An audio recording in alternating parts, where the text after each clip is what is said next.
File system basically जब हम किसी भी डिस्क को जब फॉर्मेट करते हैं ना तो वहाँ पे काम करता है।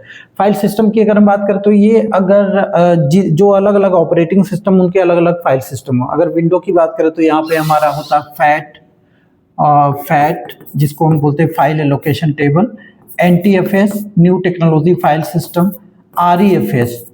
तो ये फाइल सिस्टम हमें ये चूज करना होता है किससे फॉर्मेट, जब किसी भी डिस्क को आप फॉर्मेट करोगे तो वहां पे ये चूज करना होगा कि आप एनटीएफएस से फॉर्मेट करना चाहते हो या फैट से फॉर्मेट करना चाहते हो या फिर आरईएफएस से। अगर हम फैट की बात करें तो फैट जो होता है ना ये सिक्योरिटी सपोर्ट नहीं करता है, एनटीएफएस सिक्योरिटी सपोर्ट करता है और आरईएफएस जो होता है ये भी सिक्योरिटी सपोर्ट करता है।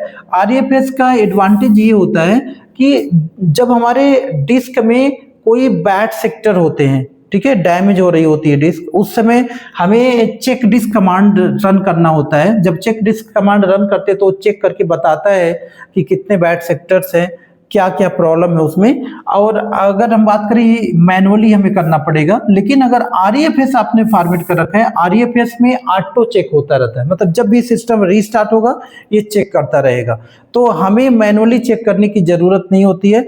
नहीं तो क्या होता है कभी कभी अगर एनटीएफएस है तो हार्ड डिस्क बेकार हो जाएगा, हमें पता नहीं चलेगा, डेटा आपका लॉस हो सकता है। इसलिए हमें टाइम टू टाइम हमें चेक करना पड़ता है, चेक डिस्क कमांड या जो भी अलग इसके डायग्नोस्टिक टूल होते हैं डिस्क के।